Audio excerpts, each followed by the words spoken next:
James academy ચેનલમાં આપનું અલ્પેશ ઠુમ્મર વતી હાર્દિક સ્વાગત છે। પ્રકરણ 2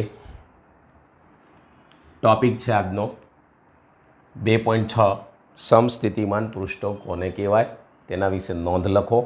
કઈ કઈ રીતે આમાં ટૂંકા પ્રશ્ન પૂછાય છે એ પણ હું તમને પ્રશ્નના અંતમાં સમજાવીશ।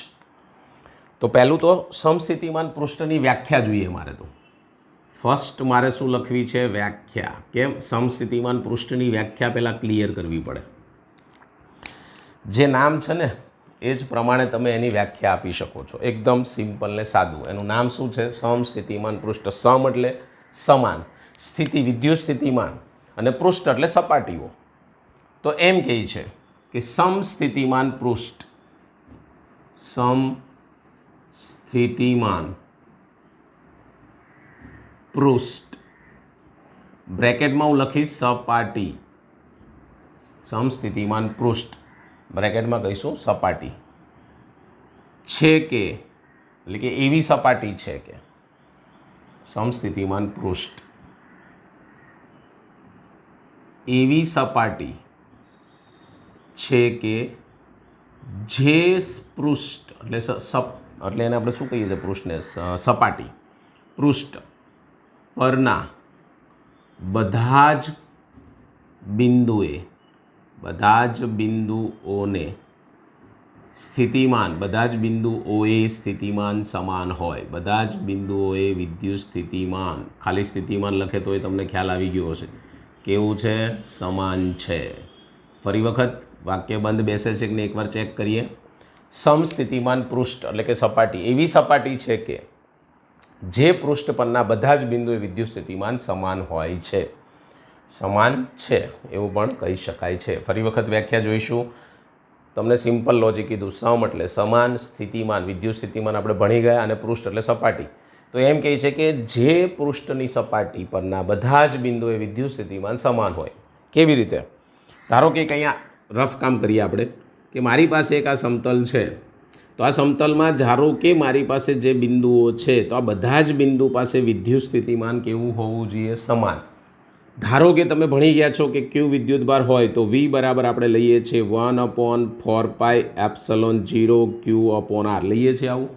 તો આ બધા જ બિંદુ પાસે આ વિદ્યુત સ્થિતિમાન મળે તો આને આપણે શું કહી શકીએ, આ પૃષ્ઠને સમસ્થિતિમાન પૃષ્ઠ કહી શકાય। આ સિમ્પલ લોજિક આ વ્યાખ્યા ઉપરથી શું કીધું ફરી વખત, એક સમતલ છે આપણી પાસે, એમાં ઘણા બધા બિંદુઓ છે, એમાં કોઈ એક બિંદુનું આપણે વિદ્યુતભાર Q ધારી લઈએ તેના ઉપરથી આ સૂત્ર મળશે કે 1/4πε0 Q/R। તો આ જે સમતલ છે એને આપણે સમસ્થિતિમાન પૃષ્ઠ કહીએ છીએ। એ સમતલની વાત કરે છે, યાદ રાખજો, બીજી કોઈ ચર્ચા થતી નથી। કઈ ચર્ચા થાય છે? સપાટીની ચર્ચા થાય છે। શું કહીશું હવે? તો બસ એ સૂત્ર હમણાં લખ્યું એ જ રીતે કે ધારો કે હું અહીંયા ધારી લઉં કે તમે ધારો છો કે એકલ બિંદુવત અથવા એકલ વિદ્યુતભાર, એકલ એટલે બિંદુવત વિદ્યુતભાર, એક વિદ્યુતભાર, મેં હમણાં કીધું કોઈ એક બિંદુનું વિદ્યુતભાર Q હોય તો સ્થિતિમાનનું સૂત્ર નીચે પ્રમાણે મળે। સ્થિતિમાન હોય તો સ્થિતિમાન V બરાબર 1/4π, ભણી ગયા છો, આગળના વિડીયો જોવાના બાકી હોય તો જોઈ લેવા। શું થાય? 1/4πε0 Q/R। તો આ થઈ ગયું આપણું સ્થિતિમાન। કોની પાસે થયું? Q પાસે। બીજી એક વાત અહીંયા કરે છે કે જો Q ઉપર ડિપેન્ડ છે આ સૂત્ર, કોના ઉપર ડિપેન્ડ છે આ સૂત્ર? Q ઉપર। તો એમ કહે છે કે Q અને R ઉપર ડિપેન્ડ છે, અહીંયા જોઈ શકો છો। આ Q તો આપણે વિદ્યુતભાર ફિક્સ લીધો, છેદમાં R, R એટલે અંતર। તો અહીંયા કહી શકાય કે જો R અચળ હોય, R શું હોય? અચળ હોય। જો R અચળ હોય તો V પણ અચળ મળે છે, V અચળ થાય, કારણ કે R જ નથી બદલાતો, સ્થાન સદિશ ઉપર ખાસ આધારિત છે। બિંદુવત વિદ્યુતભાર હોય એની વાત કરું છું, બાકી ડાયપોલ તો આધારિત નથી, તમને પણ ખબર છે। તો માટે આપણે કહી શકીએ કે જો R અચળ હોય તો V પણ કેવો થાય છે? અચળ થાય છે। આ ખાસ એક નોંધ લખવાની છે આપણે। બીજી એક વાત બહુ સરસ મજાની અહીંયા આપણને કહેવામાં આવી છે કે ભાઈ એવું બિંદુ આપણી પાસે, એવો સમસ્થિતિમાન પૃષ્ઠ છે, તો હું એમ કહી શકું કે આ એકલ વિદ્યુત ભાર ઉપર જ આપણે ચર્ચા કરીએ છીએ, કારણ કે અંદરના બધા બિંદુઓની ચર્ચા કરવા જઈએ તો આ જ વિદ્યુત સ્થિતિમાન મળે છે. તો આપણે શબ્દ શું વાપરીએ છીએ? એકલ વિદ્યુત ભાર. તો હું કહી શકું કે એકલ વિદ્યુત ભાર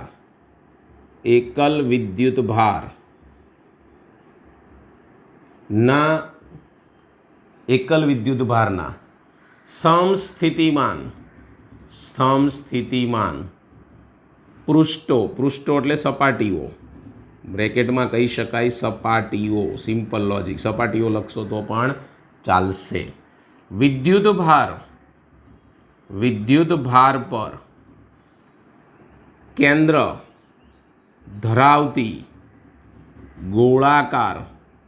ગોળાકાર સપાટીઓ છે. એટલે શું કહેવા માગે છે સમજીએ.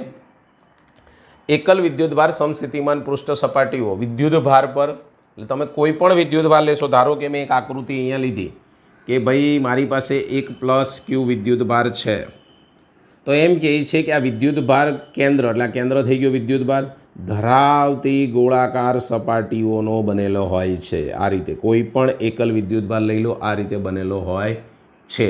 અને હું કહી દઈશ આકૃતિ એ. શું કહી દઈશું? આકૃતિ એ પર જઈએ. ઓકે, ખબર પડી ગઈ? આ પેરેગ્રાફનું અહીંયા સમજૂતી કે કોઈ પણ એકલ વિદ્યુત ભાર મેં +q લીધો છે, તો આ +q નું જે +q છે એ પોતે જ કેન્દ્ર થઈ જશે અને ધરાવતી ગોળાકાર સપાટીઓ છે, એના ઉપર ઘણી બધી સપાટીઓ આવેલી હોય છે. હવે વાત કરીએ વિદ્યુત ક્ષેત્ર રેખાઓની. તે તમે આગળના ચેપ્ટરમાં ભણીને આવ્યા છો. તો શું ચર્ચા થશે વિદ્યુત ભાર ક્ષેત્રની? તો તમે એમાં પણ આ એકલ વિદ્યુત ભારની વાત કરી શકો કે એકલ વિદ્યુત ભાર, આપણે અત્યારે એકલ વિદ્યુત ભાર એટલે એક જ વિદ્યુત ભારની ચર્ચા કરીએ. હમણાં આગળ મેં પૃષ્ઠ સમજાવ્યું આકૃતિ લઈને એ પ્રમાણે. એકલ વિદ્યુત ભાર ની વિદ્યુત ક્ષેત્ર રેખાઓ,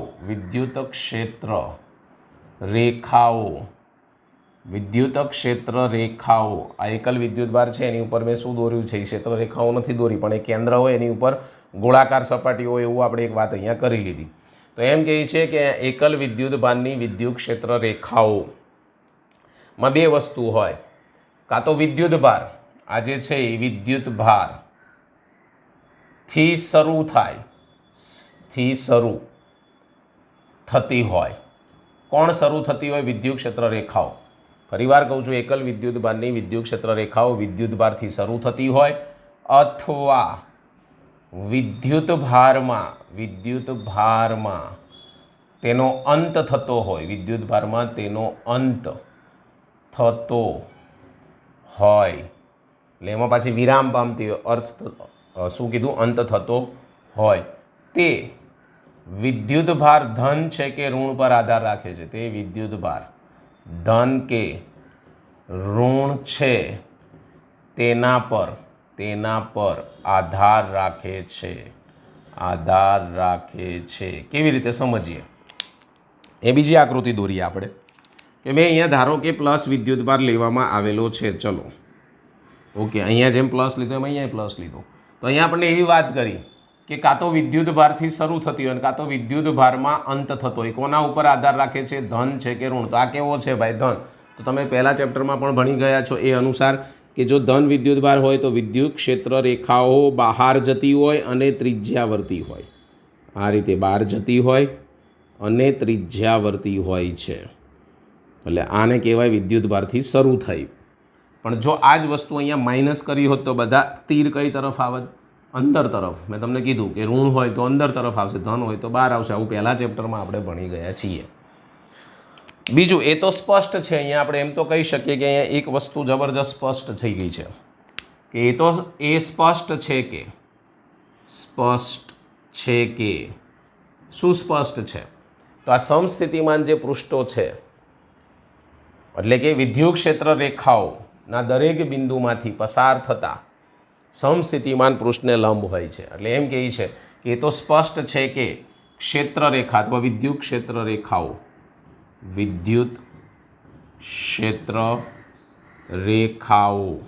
વિદ્યુત ક્ષેત્ર રેખા દરેક બિંદુ તમે લઈ લો, બરાબર? દરેક બિંદુએ તે બિંદુમાંથી પસાર થતા સમસ્થિતિમાન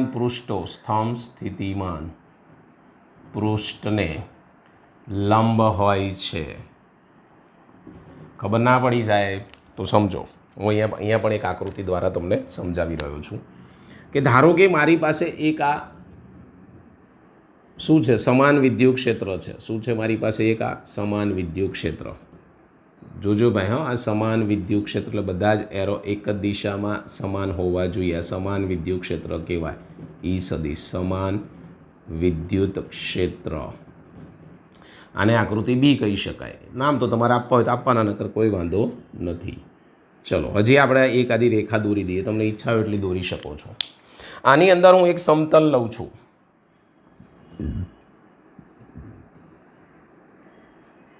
આ એક સમતલ છે. આગળ જાઓ એટલે પાછું આગળ રેખાઓ હોય તો એમાં પણ સમતલ તો આગળ હોવાના જ. આ સમતલ છે. આગળ જઈએ, હજી પણ આપણે એક સમતલ દોરી દઈએ. ગમે એટલા દોરી શકાય. તો આ સમતલ છે, જોઈ શકો છો તમે.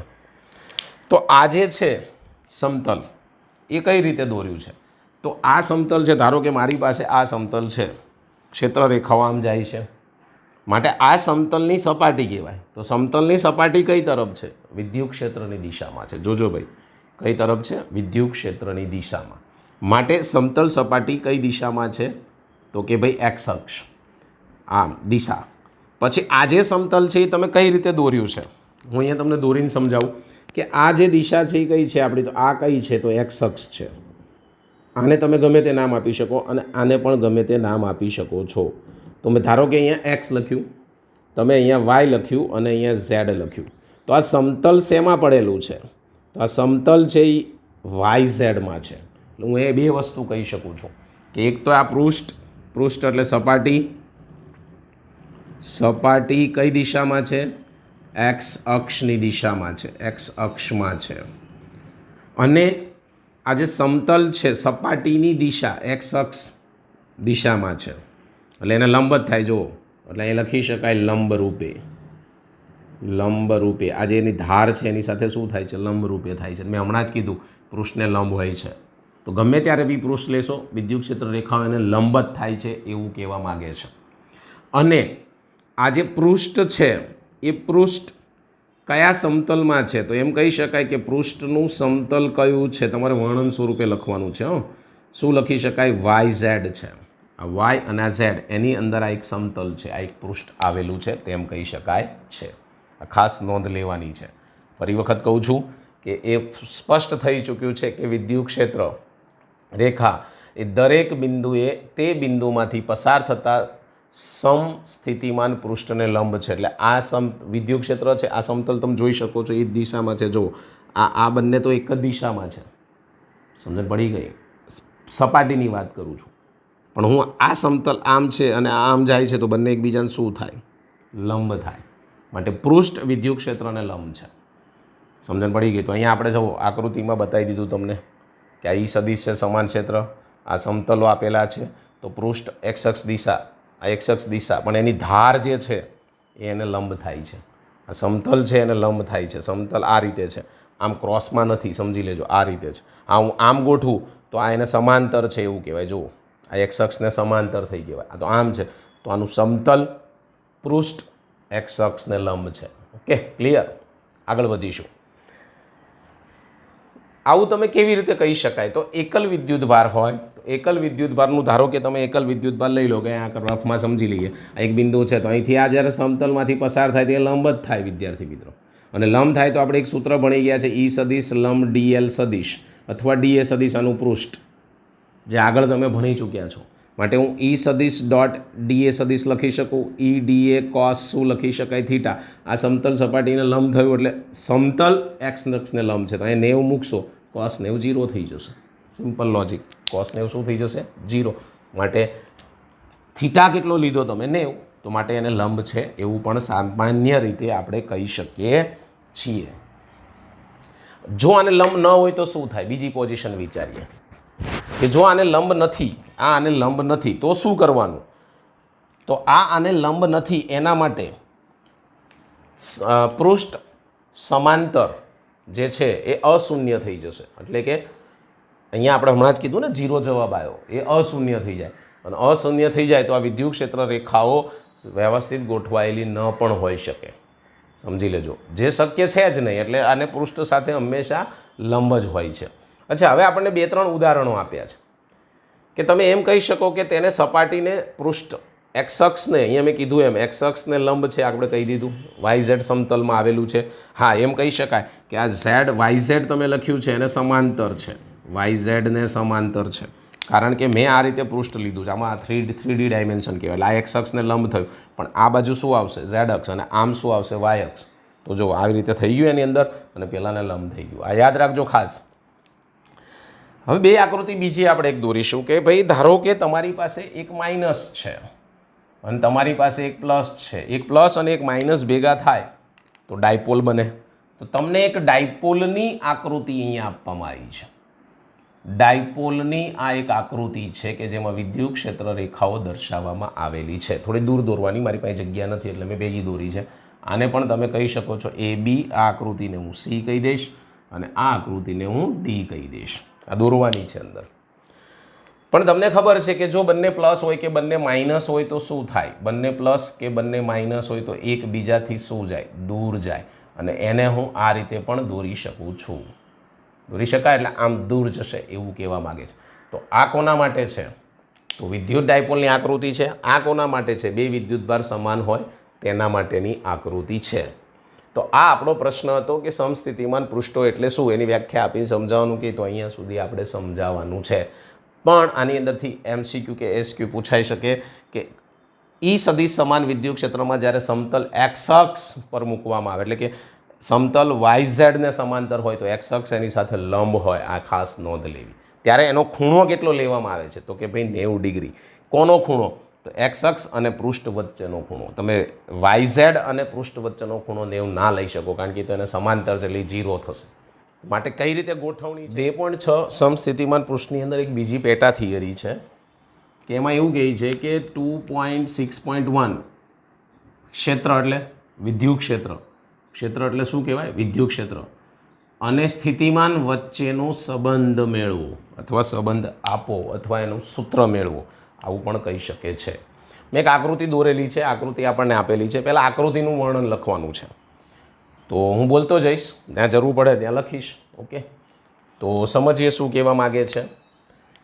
તો એકબીજાથી ખૂબ જ નજીક, આ તો મેં અહીંયા બતાવ્યા છે, જુઓ તમે જોઈ શકો છો, અંતર ખૂબ જ નજીક છે. માટે હું કહી શકું કે આકૃતિમાં દર્શાવ્યા પ્રમાણે એકબીજાથી ખૂબ જ નજીક, એકબીજાથી ખૂબ જ નજીકની 2, ખૂબ જ નજીક 2 સમસ્થિતિમાન. સમસ્થિતિમાન એટલે તમે હમણાં જ ભણી ગયા કે 2 સમસ્થિતિમાન, જેના બધા જ બિંદુ પાસે સ્થિતિમાન કેવું હોય? સમાન, એને સમસ્થિતિમાન. 2 ખૂબ જ નજીક સમસ્થિતિમાન સપાટીઓ, સપાટીઓ A અને B, A અને B, જેમના પર સ્થિતિમાનના મૂલ્યો, શું કીધું ફરી વખત?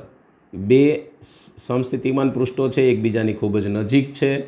હવે એકનું નામ મેં A આપ્યું, બીજાનું નામ B આપ્યું, પણ આ બંને ઉપર વિદ્યુત સ્થિતિમાનના મૂલ્યો અનુક્રમે પહેલામાં શું છે? V, અને થોડાક આગળ જઈએ એટલે વિદ્યુત સ્થિતિમાનમાં વધારો થાય છે એટલે ડેલ્ટા V, એટલે Vની અંદર તમારે શું ઉમેરવાનું? V પ્લસ ડેલ્ટા V છે. આવું આપણે ધારી લીધું કે જો તમે પહેલાં ઉપર V ધારશો તો બીજા ઉપર શું આવશે?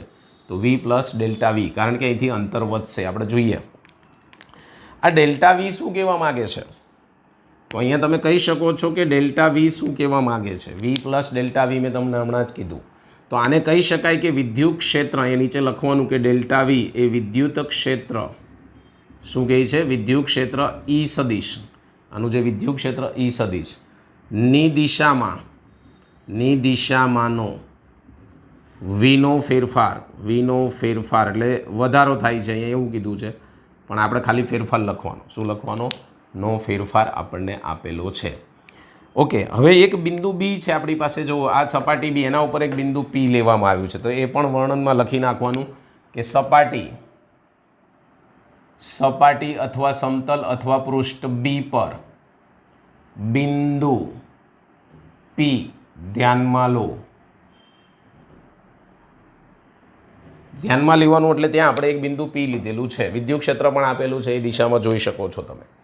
હવે એક કાર્ય કરવાનું છે આપણે કે તમે અહીંયા આ સમતલ એ છે, સમતલ એથી પી બિંદુ સુધીનો જો તમે લંબ દોરશો તો એ જે અંતર આવશે એ અંતરને હું ડેલ્ટા એલ કહીશ. એટલે કહી શકાય કે સમતલ અથવા સપાટી એ પરના બિંદુથી, એનું બિંદુ આપણે નથી ધાર્યું, અહીંયા બિંદુનું નામ નથી આપ્યું, આપવું હોય તો આપી શકો. ધારો કે આ બિંદુનું નામ તમે ઓ આપી દો, તો ઓ બિંદુથી સપાટી એ પરના બિંદુ ઓ થી પછી કઈ સપાટી છે આપણી પાસે? બી. તો સપાટી બી પરના બિંદુ પી સુધીનું લંબ અંતર મેં લખ્યું છે બોર્ડ ઉપર, આકૃતિમાં પણ લખ્યું છે. લંબ અંતર કેટલું છે? તો કે ભાઈ ડેલ્ટા એલ છે. આ વર્ણન થયું. ફરી એક વખત સમજી લઈએ કે બે નજીકના પૃષ્ઠો છે. કેવા છે? તો બે સમસ્થિતિમાન પૃષ્ઠો એ અને બી, જેમના પરના વિદ્યુત સ્થિતિમાન અનુક્રમે પહેલા ઉપરનું વી અને બીજા ઉપરનું વી પ્લસ ડેલ્ટા વી છે. આ ખાસ નોંધ લેવી. પછી લખવાનું સપાટી બી પર, આ સપાટી બી, આ બી છે, આ એ છે. સપાટી એ પર પહેલાં તો બી ઉપર પી બિંદુ લીધું, એ ઉપર ઓ બિંદુ લીધું, તો ઓથી પી પર સુધીનું લંબ અંતર લીધું. કેટલું લીધું? Delta L. લંબ અંતર એટલે કે સીધી જ રેખા દોરવાની, એ લંબ થવી જોઈએ. જો આ સમતલ છે એની સાથે લંબ થાય એટલે લંબ અંતર કહેવામાં આવેલું છે.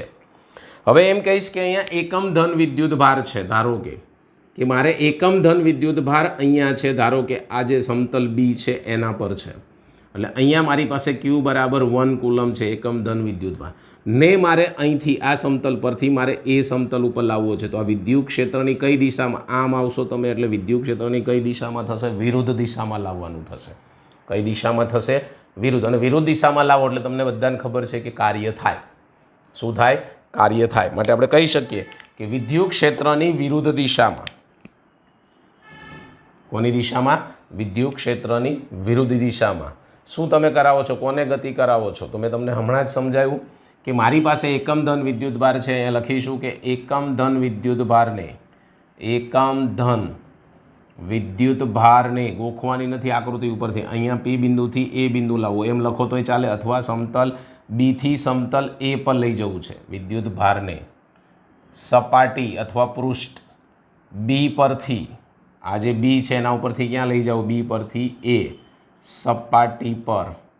સપાટી સુધી લંબ રેખા પર, લંબ રેખા ક્યાં છે? આ રહી, આના ઉપર મારે આ રીતે લાવવું છે, બરાબર. લંબ અંતર લખો, રેખા લખો, પર શું કરવું છે? વિદ્યુત ક્ષેત્રની વિરુદ્ધ દિશામાં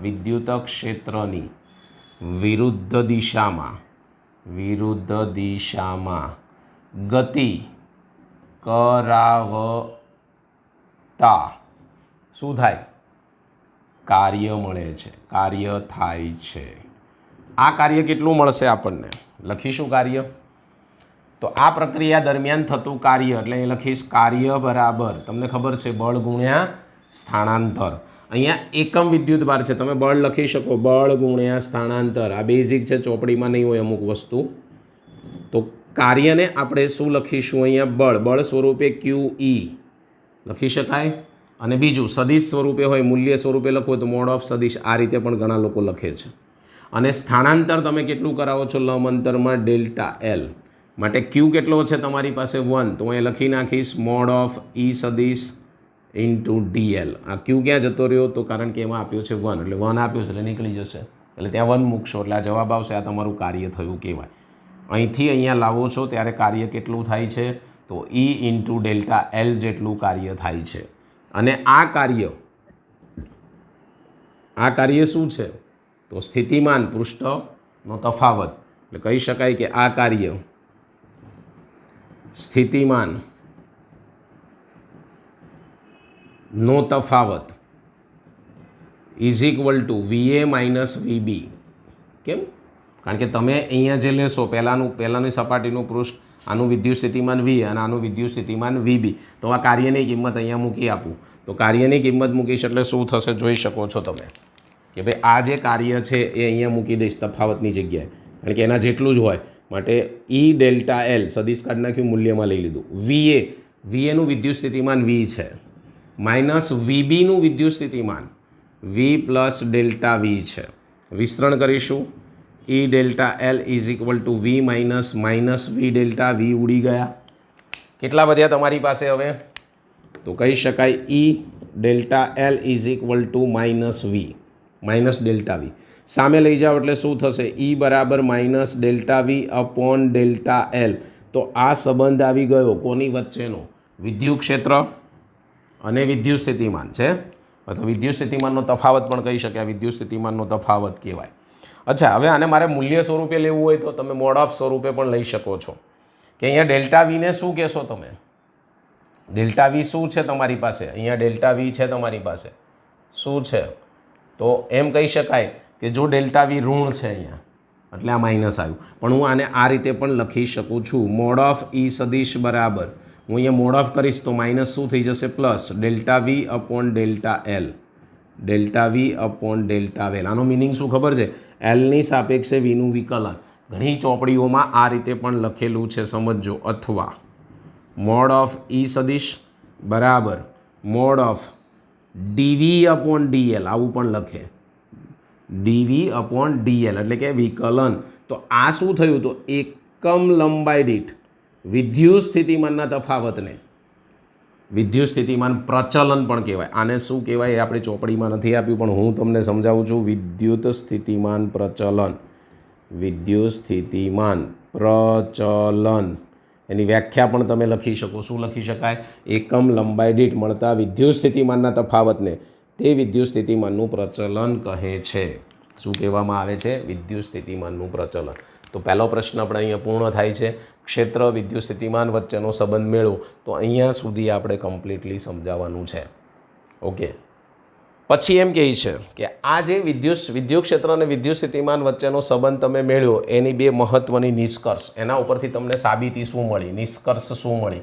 તો કહી શકાય બે મહત્ત્વની નિષ્કર્ષ જણાવો. કોની? તો એમ કહે છે કે ક્ષેત્ર અને વિદ્યુત સ્થિતિમાન વચ્ચે સંબંધ જે મેળવ્યો એની મહત્ત્વની બે નિષ્કર્ષ, મહત્ત્વની બે બાબતો જણાવો. પહેલી બાબત શું કહે છે? ગોખવાની નથી, યાદ રાખવાની છે. પહેલી બાબત શું કહે છે? આકૃતિ ઉપર આવી જઈએ કે જે દિશામાં વિદ્યુત સ્થિતિમાનનો ઘટાડો, તમે અહીંથી અહીંયા આવો છો તો અંતર ઘટે છે ને, તો વી બરાબર શું છે સૂત્ર? 1/4πε0 Q/r. આર ઘટે તો વી વધે, એવું કહેવા માંગીએ છીએ, બરાબર? તો એમ કહે છે કે જે દિશામાં વિદ્યુત સ્થિતિમાનનો ઘટાડો સૌથી વધારે થતો હોય, કેવો થતો હોય? સૌથી વધારે, તે દિશામાં વિદ્યુત ક્ષેત્ર હોય છે. જો તમે અહીંથી દૂર જશો શું થશે? અહીંથી દૂર જશો એટલે શું થશે? અંતર વધે. અંતર વધે એટલે વી શું થાય? ઘટે. અંતર વધે એટલે વી ઘટે, કારણ કે સૂત્ર છે અહીંયા લખી નાખું કે વી બરાબર 1/4πε0 Q/r. આ શું થાય? ઘટે. તો આ વધે. મેં આવું કીધું તમને. ઓકે, તો શું કીધું ફરી વખત? કે જેમાં વિદ્યુત સ્થિતિમાનનો ઘટાડો, મારે આ ઘટાડવું છે તો આ વધશે અને આ ઘટશે, બરાબર? સૌથી વધારે ઝડપથી થતો હોય, સૌથી વધારે ઝડપથી થતો હોય તે દિશામાં વિદ્યુત ક્ષેત્ર મળે છે. તો શું લખી નાખશું અહીંયા વિધાન આપણે? કે જે દિશામાં વિદ્યુત સ્થિતિમાન હમણાં જ મેં સમજાવ્યું કે અહીંથી આપણે દૂર જઈશું એટલે શું થાય? વિદ્યુત સ્થિતિમાન નો ઘટાડો સૌથી વધારે હોય તે દિશામાં વિદ્યુત ક્ષેત્ર મળે છે. આજે કરીને પ્રક્રિયા એના અંતે આવું નિષ્કર્ષ મળે છે. બીજું શું મળ્યું? કે કોઈ બિંદુ, આ બેમાંથી ગમે તે બિંદુ લઈ શકો, કોઈ પણ બિંદુએ વિદ્યુત ક્ષેત્રનું, આની અંદર જે વિદ્યુત ક્ષેત્ર છે તે સમસ્થિતિમાન, આ બંને પૃષ્ઠ કેવા છે? સમસ્થિતિમાન પૃષ્ઠ ને લંબ દિશામાં, જુઓ ભાઈ આ લંબ જ છે, બંને લંબ દિશામાં એકમ સ્થાનાંતર દીઠ વિદ્યુત સ્થિતિમાને શું કહે છે? વિદ્યુત સ્થિતિમાને એકમ સ્થાનાંતરિત વિદ્યુત સ્થિતિમાનમાં ફેરફાર જેટલું હોય છે. શું કહે છે? કોઈ પણ બિંદુએ એ આ સૂત્ર ઉપરથી જ કહે છે, એકમ લંબાઈ દીઠ મળતા વિદ્યુત સ્થિતિમાનના ફેરફાર જેટલું હોય છે. બરાબર, એટલે આપણે શું લખીશું? કોઈ પણ બિંદુએ વિદ્યુત ક્ષેત્રનું મૂલ્ય એમ પણ કહી શકાય. આ વિદ્યુત ક્ષેત્રનું મૂલ્ય એ એકમ લંબાઈ દીઠ અથવા એકમ અંતર દીઠ મળતા વિદ્યુત સ્થિતિમાનના તફાવત જેટલું હોય છે. ફરી વખત ગોખવાનું નથી. જો આ વિદ્યુત ક્ષેત્ર છે એટલે કોઈ પણ બિંદુ, અહીંયા ગમે તે બિંદુએ તમે વિદ્યુત ક્ષેત્ર લેશો એ કોના જેટલું હોય? તો એકમ લંબાઈ દીઠ મળતા વિદ્યુત સ્થિતિમાનના તફાવત જેટલું હોય છે. આ બીજું વિધાન આવું કહે છે. અને પહેલું વિધાન આ સૂત્ર અનુસાર કે જેમ જેમ તમે દૂર જશો અથવા તો એવું કહે છે કે જે દિશામાં વિદ્યુત સ્થિતિમાનનો ઘટાડો સૌથી વધારે હોય તે દિશામાં વિદ્યુત ક્ષેત્ર હોય. સૌથી વધારે જ્યાં ઘટાડો થતો હોય ત્યાં એ દિશામાં વિદ્યુત ક્ષેત્ર લેવામાં આવે છે. કારણ કે આ સૂત્ર ઉપરથી જ છે બંને. જો અહીંયા તમે જેમ જેમ આ એલ વધારે લેશો એટલે આ શું થશે? ઘટશે. ઓકે, તો માટે શું મળશે? આ એની દિશામાં જ મળશે. તો આ બે મુદ્દા ખાસ નોંધ લેવા. એટલે આ પ્રશ્ન બે રીતે પૂછાય. એક તો તમને કીધું વિદ્યુત ક્ષેત્ર અને સ્થિતિમાન વચ્ચેનો સંબંધ મેળવો, એક આવી ગયું. અને બીજું કે વિદ્યુત ક્ષેત્ર અને વિદ્યુત સ્થિતિમાન વચ્ચે સંબંધના મહત્ત્વના બે નિષ્કર્ષ, મહત્ત્વના બે અવલોકનો તો ખાસ IMP MCQમાં પણ ગમે ત્યાં પૂછી શકાય. નેક્સ્ટ